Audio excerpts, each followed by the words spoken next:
Mes chers compatriotes, les Camerounais de bonne foi, indépendamment des bords politiques et de toutes autres sensibilités, les observateurs étrangers sérieux, les partenaires bilatéraux et multilatéraux véritablement soucieux du devenir du peuple camerounais et non de la survie d'un régime illégal et illégitime, peuvent constater que notre pays n'est plus gouverné depuis un bon moment déjà.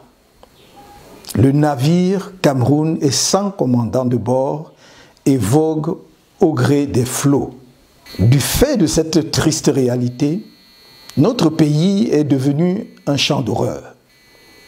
Attaques renouvelées de Boko Haram dans l'extrême nord, assassinat de sang-froid des femmes avec leurs bébés dans le dos dans la même région, massacre de Ngarbou, assassinat d'un nourrisson à Mouyouka, assassinat d'une cruauté inouïe de Florence Ayafor, puis d'une autre jeune femme à Mouyouka, etc.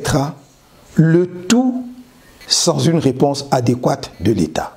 La pandémie de Covid-19 a fait des dizaines de morts et traumatisé les populations sans que cela n'arrache la moindre compassion à M. Paul Biya. Comme avec la préparation foireuse de la CAD 2019, la gestion de cette pandémie qui étrangle plusieurs secteurs de l'économie nationale dans l'indifférence du gouvernement a, une fois de plus, étalé l'incurie managériale de son régime.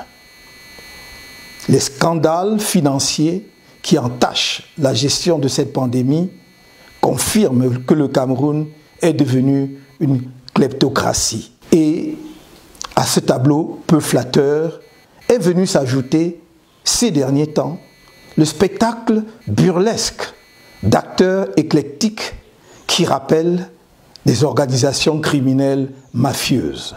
Ce vaudeville ne peut faire rire, car il étale au grand jour l'effondrement du pays. Il n'y a plus d'État, il n'y a plus que des états d'âme. La situation économique générale du pays montre que l'État est en quasi-faillite, en dépit des incantations officielles. Les personnels de l'État, les prestataires de services publics et les créanciers bilatéraux et multilatéraux de l'État subissent durement cette réalité que le régime tente vainement de dissimuler. Le climat social est vicié par l'expansion de l'extrême pauvreté, le tribalisme d'État, le chômage de masse, l'institutionnalisation des injustices, le recours abusif à la violence d'État, l'arrogance et le mépris des responsables publics envers les citoyens. M. Biya gouverne le Cameroun par le mépris et la terreur depuis près de 40 ans. Il a détourné les résultats du scrutin présidentiel du 7 octobre 2018 et a cru pouvoir obtenir sa reconnaissance en torturant et en jetant en prison des centaines de citoyens qui manifestaient pacifiquement contre ce hold-up électoral.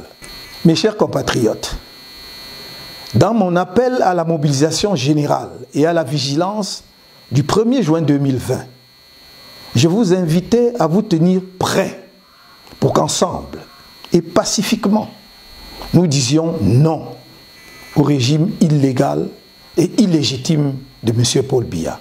Si jamais le processus conduisant au scrutin régional était lancé sans la réunion préalable des deux exigences suivantes. La résolution de la crise anglophone par la mise en place d'un cessez-le-feu et l'ouverture d'un vrai dialogue politique national inclusif. La réforme consensuelle du système électoral actuel, dont tout le monde reconnaît désormais qu'il garantit les fraudes électorales massives, conduisant à la désignation de dirigeants illégitimes, et constitue dès lors la principale cause des tensions électorales et des crises post-électorales dans notre pays. De toutes parts, on appelle à ce dialogue inclusif pour régler de façon durable le conflit armé qui empêche la tenue d'élections libres, participatives et transparentes dans le nord-ouest et le sud-ouest. De toutes parts, au Cameroun comme à l'extérieur, cette réforme consensuelle du système électoral est demandée afin de conjurer le piteux spectacle offert au monde lors du scrutin présidentiel de 2018. Au regard de cette situation, organiser des élections régionales ou toute autre élection politique dans ces conditions ne serait rien moins qu'un mépris supplémentaire des préoccupations constantes des Camerounais et des suggestions réitérées des partenaires internationaux de notre pays. Aussi, j'annonce que toute convocation du corps électoral par le gouvernement illégal et illégitime de Yaoundé avant la prise en compte et une mise en application effective des deux exigences rappelées ci-dessus emportera automatiquement lancement d'une gigantesque campagne nationale d'appel au départ pur et simple de M. Biya du pouvoir, sans qu'il ait besoin d'attendre une nouvelle communication à cet égard. Le peuple camerounais n'entend plus être l'otage d'un homme et de son régime. M. Paul Biya ne voit dans le pouvoir qu'une aubaine lui permettant de s'occuper de sa propre personne et d'une cohorte d'obligés sans foi ni loi. Camerounaises, Camerounais, notre combat face à la dictature du régime en place s'achemine vers sa phase critique.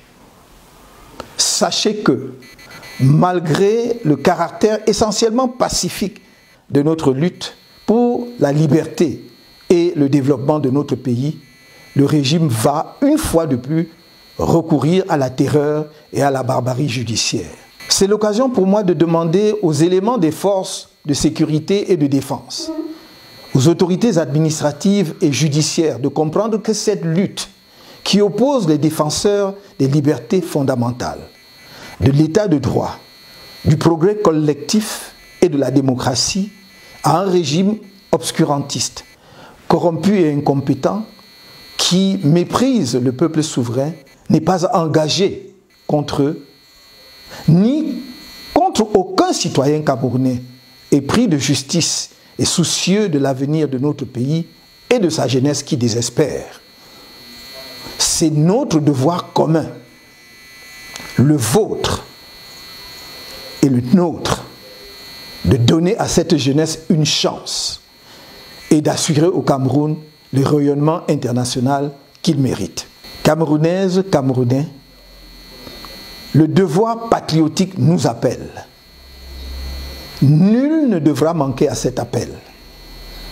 Nous devons faire preuve de détermination et de courage, tout comme nous devons faire preuve de discipline, de responsabilité et de solidarité dans cette dernière phase du combat pour la démocratie, le respect de la dignité humaine et le progrès partagé. Comme je n'ai cessé de dire, nous voulons nous sortir de la dictature du régime qui étouffe notre pays par la lutte pacifique. Dans cette lutte décisive, la violence ne pourrait donc être que le fait de M. Paul Biya et de son régime, et il emporterait l'entière responsabilité. Camerounais de l'intérieur et de la diaspora, tenez-vous prêts. Nous ne devons plus accepter d'être l'objet de moqueries des autres Africains. Si l'heure est arrivée, alors elle est arrivée. Je ne vous trahirai pas. Que Dieu bénisse le Cameroun.